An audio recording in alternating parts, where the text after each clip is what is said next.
oxidizer. With fuel and oxidizer on hand, we need an ignition source to complete the fire triangle. For this, Falcon 9 uses TTEB, which you will see at T-0 via the telltale green spark right before the rocket takes off. Currently, fuel is nearly fully loaded on stage 1, and it is completely full on stage 2. Liquid oxygen looks to be about 85% complete on stage 1 and about 50% complete on stage 2. Once all tanks are full, both stages will continue to be topped off with propellant load until T-2 minutes to keep the temperatures as cold as possible. Low temperatures lead to a denser propellant, and that allows us to fit more propellant into the tanks of the rocket. In addition to the RP-1 and LOX on board, Falcon 9 also uses helium, and that's to keep the tanks pressurized in flight and the propellant flowing correctly into the engines without air bubbles as the propellants deplete. Helium load began before the webcast went live, and it will continue to top off until a minute and a half before launch. Engine chill procedures have begun, and that's when we open the pre-valves between the first stage prop tanks and the 9 Merlin engines.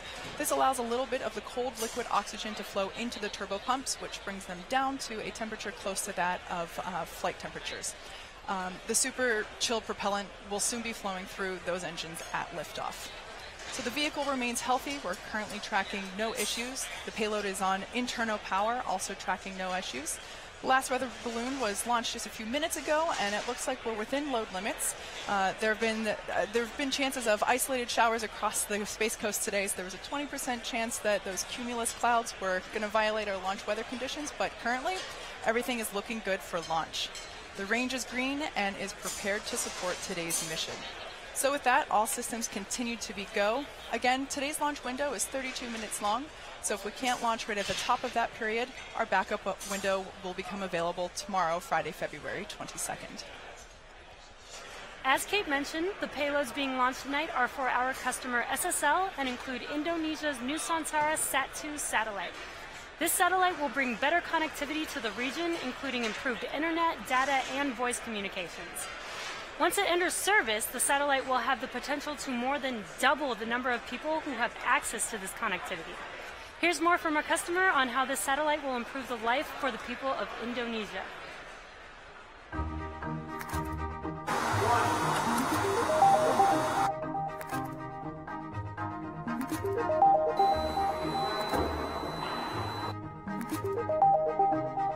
PSN-6 is a very important spacecraft to us.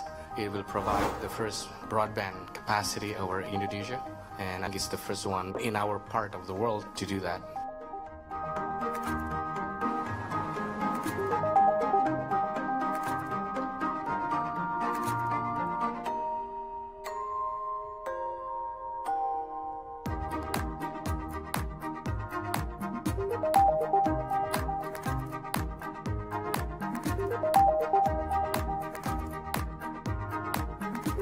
We hope that this is the beginning of a long-term relations and beneficial to both of us.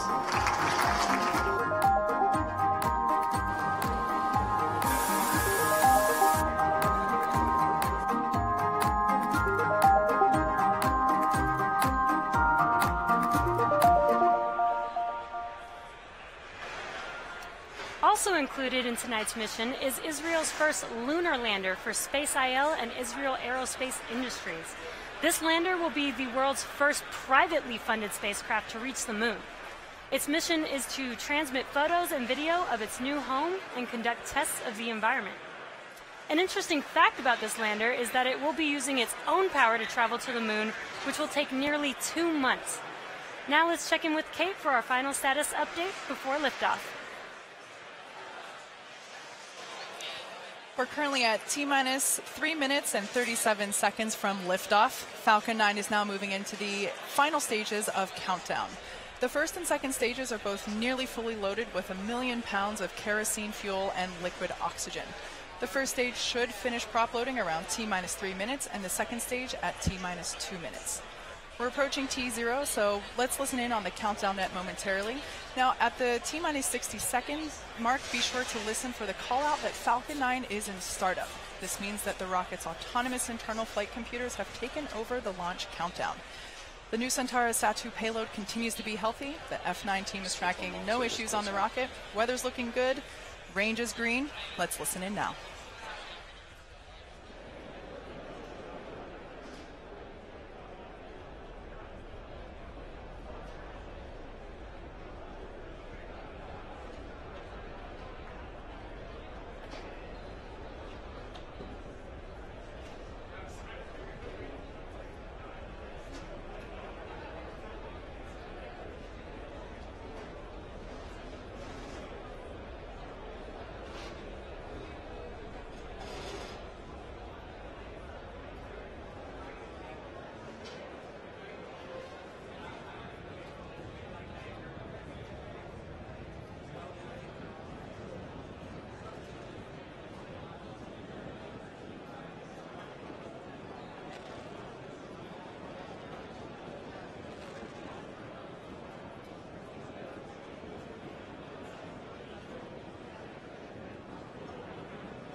Stage 2 long slow is closed down.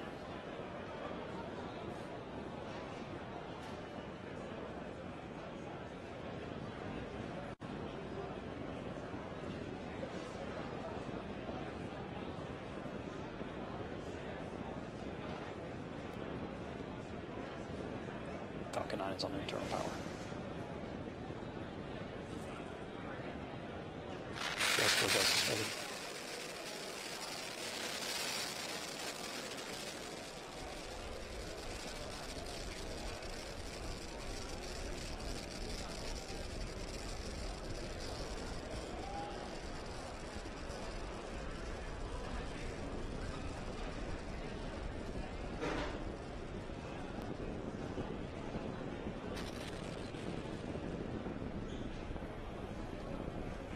Falcon 9 is in startup.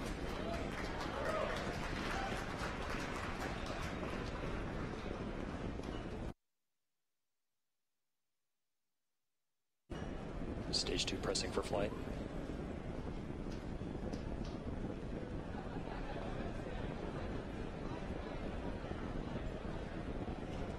Go for launch.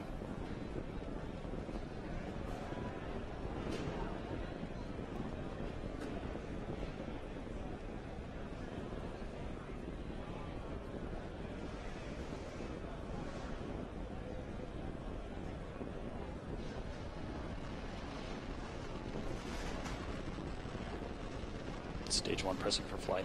T-minus 15 seconds. 10, 9, 8, 7, 6, 5, 4, 3, 2, 1, 0. Ignition.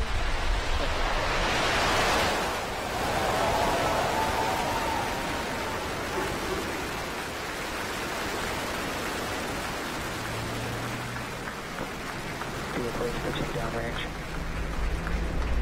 Stage 1 propulsion's normal.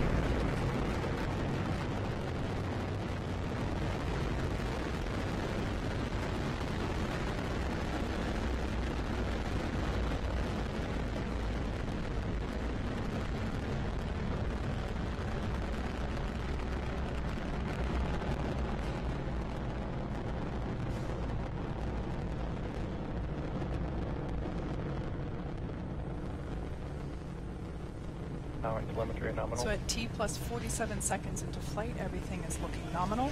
We're currently preparing to throttle down as we enter max Q.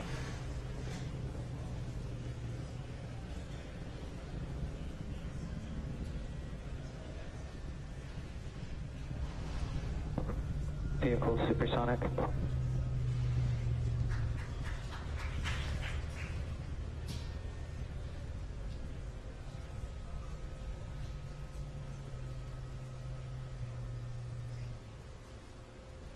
Vehicle has reached maximum aerodynamic pressure. So there you just heard we passed through max Q. We will now throttle back up.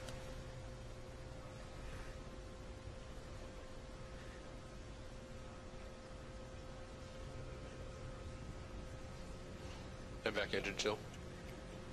There you heard the call out for MVAC engine chill. This is the point in which, like I mentioned before, we start to flow the super cold liquid oxygen into the turbopumps. bringing them down to flight temperatures. This helps us reduce the temperature difference between the liquid oxygen and the hardware.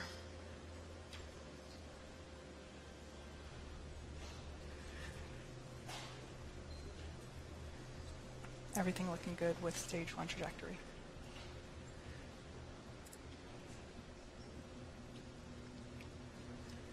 Main engine cut off. MECO 1 approaching now.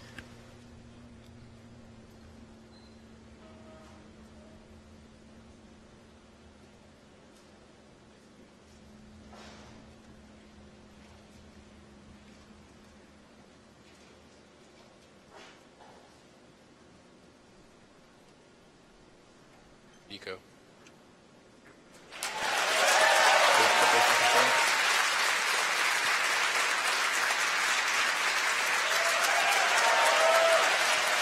And there on your screen you can see that the second stage engine has lit the gorgeous red-orange glow of that nozzle. We're now at T plus 3 minutes and 5 seconds into flight. Coming up next will be fairing deployment. Now that second stage is in the vacuum of space, we don't need the fairing anymore, so in order to improve our vehicle efficiency, we shed the extra weight. Let's check in on the status of the Falcon 9 booster.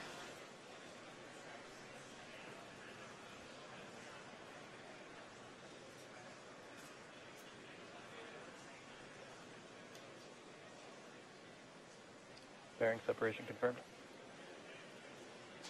And there you can see on your screen deployment of fairing.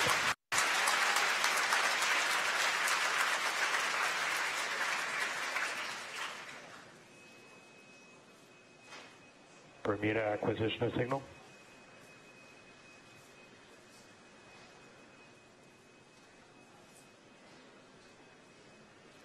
While Stage 2 is doing its job, Stage 1 will be coming back home to Earth, and it will also execute 2 burns, the first of which is the entry burn. First stage is traveling at roughly 2,300 meters per second, and this 3-engine burn helps to slow the stage down. The second of the Stage 1 burns is called the landing burn. This is a single-engine burn that brings the vehicle speed down rapidly from about 250 meters per second all the way down to 2 meters per second in order to gently land on the drone ship. As I mentioned earlier, for this mission, first stage re-entry conditions are predicted to be the most challenging for any recovery attempt to date. It is possible that we might lose our camera feed during the landing attempt due to the drone ship's position over the horizon, but if that happens, we will bring you an update as soon as we re-establish connection. Stage 1 landing should occur about 25 seconds following second stage engine cutoff. The entry burn will be coming up here in about 2 minutes.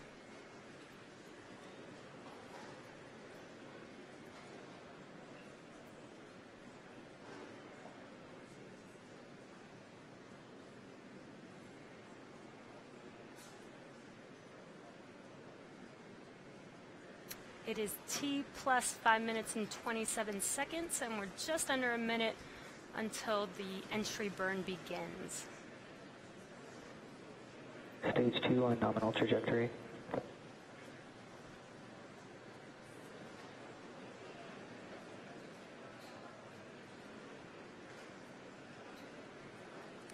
So on your left screen, you can see the first stage coming down, and you'll see a bright light when the entry burn begins there. We're just about 25 seconds away from entry burn. You can also see on your right screen the second stage.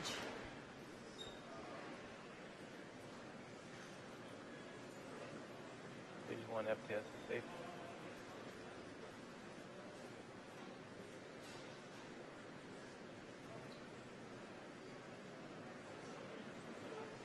Stage 1 entry startup. And their entry burn has begun. This should last about 18 seconds.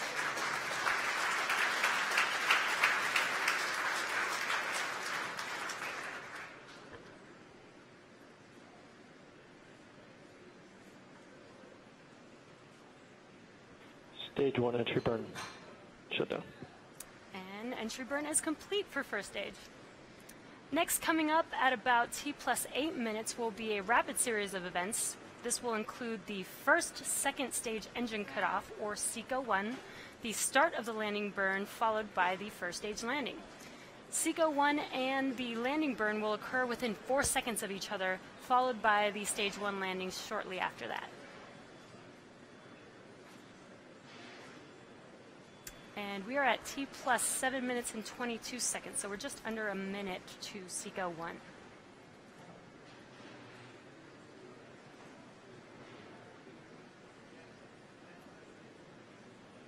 Terminal guidance.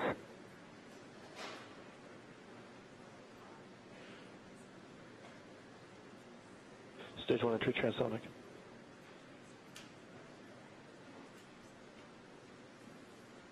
And that second stage engine is glowing bright there. When SECO-1 starts, that engine will turn off. Stage 2 FTS is saved.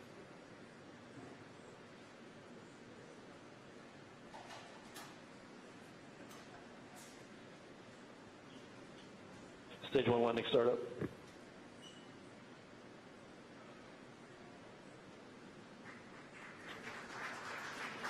We have SECO-1. Okay, shut down.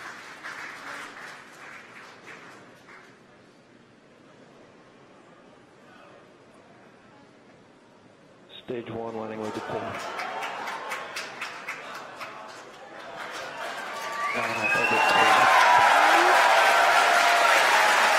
sounds like, there you go on your screen, we do have a successful first stage landing, despite the challenging conditions there. And we also got confirmation of stage 2 in good orbit. Now we are about to enter the coast phase, so we are going to take a quick break, but we will be leaving you with an animation that shows you where we are in the coast phase. We will be back at about T+26 minutes for second stage relight and the first deployment.